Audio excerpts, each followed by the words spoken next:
The flash of a torch dash A cobra. इसमें आएगा हमारा रिवील, फिजिकल अपीयरेंस को दिखाने के रिवील। एक्सपोज आएगा किसी की, मतलब किसी की सीक्रेसी को दिखाने के लिए, किसी ने कोई क्राइम किया हो और वह छुप गया हो उसके लिए एक्सपोज। जैसे कि भाई हमारे जो राजनेता हैं वे लोग स्कैम करते हैं फिर बाद में एक्सपोज होते हैं। तो यहाँ पर हमारा ऑप्शन नंबर 1 और 4 में हमारा कन्फ्यूज़न था, तो ऑप्शन नंबर 4 आएगा। फिजिकल अपीयरेंस के लिए रिवील यानी कि उजागर करना, इसका एग्जैक्ट मीनिंग होता है। ही dash himself a stiff drink, आगे पढ़ने की जरूरत ही नहीं है। क्यों? क्योंकि देखिए थ्रू का मतलब होता है फेंकना, आउट हो गया। फिल का मतलब होता है भरना, यानी कि अपने आप को वो कोई भरेगा थोड़ी स्टिफ ड्रिंक से। शिफ्ट मतलब होता है चाय की चुस्की लेना।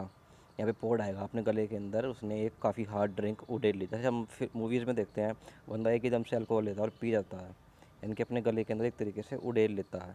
ही poured himself a stiff drink before making his statement to the police. It was his dash to let him penury. इसमें आएगा एक्स्ट्रावेगेंस, यानी कि उसके बहुत ज़्यादा खर्चे थे जिसने उसे पेन्यूरी मतलब गरीबी की तरफ धकेल दिया। अब जो बंदा कितना भी कमाता हो ज़्यादा खर्चे करेगा तो वही गरीबी की तरफ धकेला जाएगा। It was his dash that led him to the penury, यानी गरीब extravagance. It was his extravagance, बहुत अधिक खर्चे होना।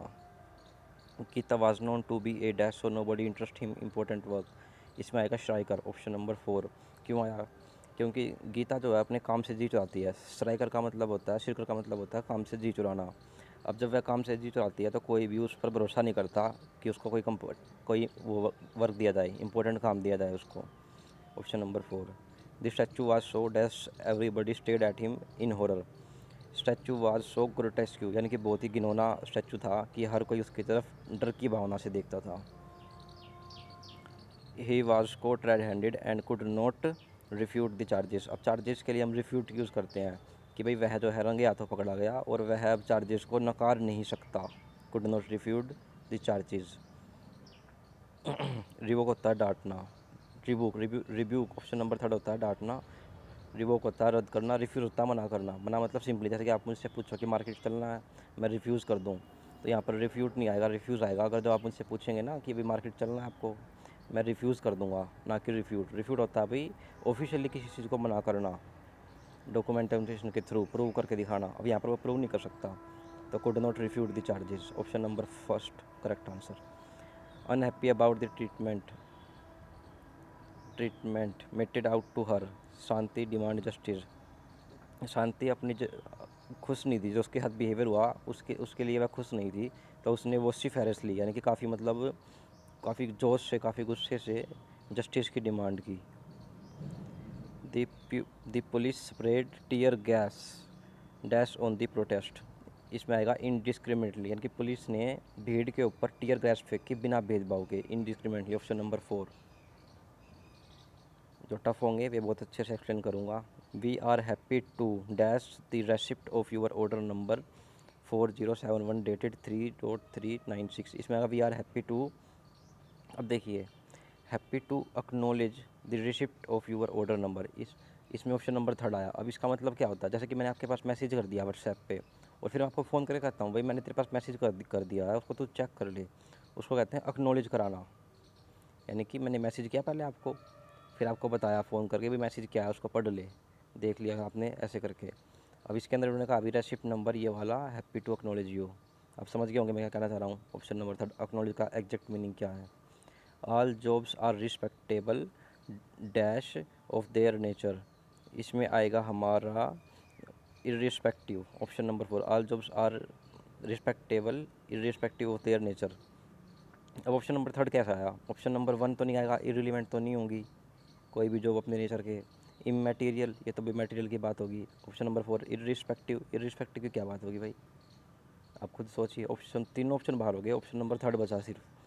ऑप्शन से भी करने होते हैं, जो मोस्ट रिलीवेंट ऑप्शन होता है ना वो भी आंसर होता है, option number 3 irresponsible of their nature. Nadika was musing dash memories, musing के साथ हमेशा ओवर आता है, musing over the memories of past, यानी कि बहुत ज़्यादा खुश थी अपने पास्ट की मेमोरी को देख के।